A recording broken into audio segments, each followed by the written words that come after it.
ઉમેશ મકવાણા જે રહ્યા ને એ બોટાદના એક વોર્ડની ચૂંટણી જીતવાની ક્ષમતા એનામાં નથી. કોળી સમાજે અને અન્ય સમાજે એમને ખોબલે ને ખોબલે મત આપી અને ધારાસભ્ય બનાવ્યા છે.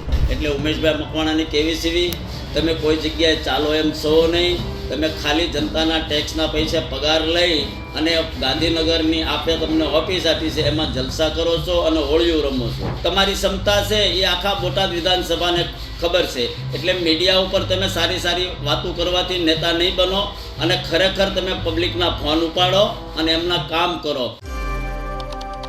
ઉમેશ મકવાણા ભારતીય જનતા પાર્ટીમાં જોડાવાના છે. આ અફવાઓનો અંત ઉમેશ મકવાણા પોતે લાવ્યા અને તેમણે કાયદેસરની કાર્યવાહી કરવાની ચીમકી પણ આપી. પરંતુ કોળી સમાજમાં આ અફવાઓથી રોષ જોવા મળી રહ્યો છે. કોળી સમાજના આગેવાને ઉમેશ મકવાણાનો ઉજળો લીધો અને કહ્યું કે ઉમેશ મકવાણા કંઈ પણ ચાલે એમ નથી. બોટાદના વોર્ડ પ્રમુખની ચૂંટણી પણ ઉમેશ મકવાણા જીતી શકે તેમ નથી. જો કોળી સમાજના લોકોએ તમને ખોબલે ને ખોબલે મત આપ્યા છે તો ગાંધીનગરની ઓફિસમાં બેસી રહેવા માટે નહીં, એસીની હવા ખાવા માટે નહીં અને ગાંધીનગરમાં હોળી રમવા માટે તમને જીતાડીને ત્યાં નથી મોકલ્યા.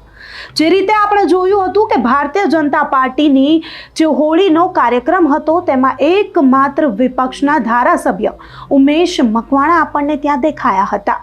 ઉમેશ મકવાણાની ત્યાં હાજરી એ ઘણી અફવાઓને હવા આપી ગઈ. ત્યારે ઉમેશ મકવાણા પર કોળી સમાજના આગેવાને પોતાનો રોષ ઠાલવ્યો છે. બળાપો ઠાલવતા તેમણે અનેક આક્ષેપો પણ કર્યા છે.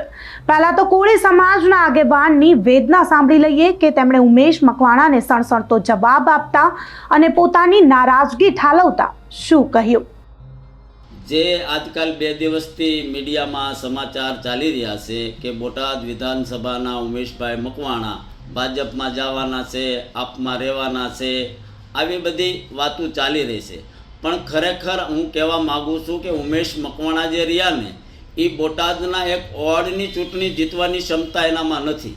એક ગામના સરપંચ તરીકેની પણ જીતવાની એમની ક્ષમતા નથી.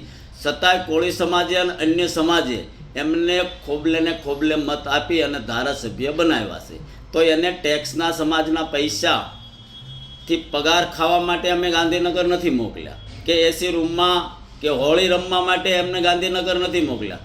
સમાજના અને અન્ય સમાજના કામ થાય એના માટે એમને ધારાસભ્ય અમે બનાવ્યા છે. પણ એ અમારી આશામાં ખરા ઉતર્યા નથી, નિરાશા છે. એટલે ઉમેશભાઈ મકવાણાની કેવી સીવી તમે કોઈ જગ્યાએ ચાલો એમ છો નહીં. તમે ખાલી જનતાના ટેક્સના પૈસા પગાર લઈ અને ગાંધીનગરની આપણે તમને ઓફિસ આપી છે એમાં જલસા કરો છો અને હોળીઓ રમો છો. તમારી પોતાની કોઈ કારગતિ નથી. તમે કોળી સમાજની કારગતિ પૂરી કરી નાખી છે અને તમે કોઈ નેતા નથી. તમારી ક્ષમતા છે એ આખા બોટાદ વિધાનસભાને ખબર છે. એટલે મીડિયા ઉપર તમે સારી સારી વાતો કરવાથી નેતા નહીં બનો અને ખરેખર તમે પબ્લિકના ફોન ઉપાડો અને એમના કામ કરો. બાકી ખોટી મીડિયામાં બાઇટો આપોમાં તમે કોઈ જગ્યાએ નિષ્ફળ રહ્યા છો. તમારી 3 વર્ષની કારગતિમાં 0 કામગીરી છે. જય ગરવી ગુજરાત, જય કોળી સમાજ. તો અહીં સાફપણે આપણે જોયું કે કોળી સમાજના આગેવાને ઉમેશ મકવાણા પણ સણસણતા આક્ષેપો કર્યા છે કે ઉમેશ મકવાણાએ અત્યાર સુધીની તેમની ધારાસભ્યની કારકિર્દીમાં કોઈ પણ કામો કર્યા નથી, વિકાસના કામો કર્યા નથી અને કોળી સમાજ માટે પણ ઉમેશ મકવાણાએ કંઈ પણ કર્યું નથી.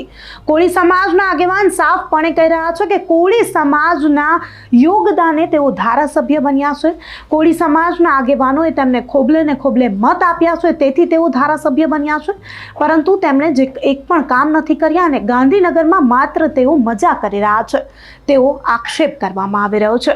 કોળી સમાજના આગેવાને ઉમેશ મકવાણા પર જે સણસણતા આક્ષેપો કર્યા અને આમ આદમી પાર્ટીમાંથી તેમના રાજીનામા અંગે જે પોતાની વેદના ઠાલવી છે તેને લઈને તમારું શું માનવું છે અમને કમેન્ટ કરી ચોક્કસથી જણાવજો તથા અમારી ચેનલ નિર્ભય ન્યૂઝને લાઇક, શેર અને સબસ્ક્રાઇબ કરવાનું ભૂલશો નહીં.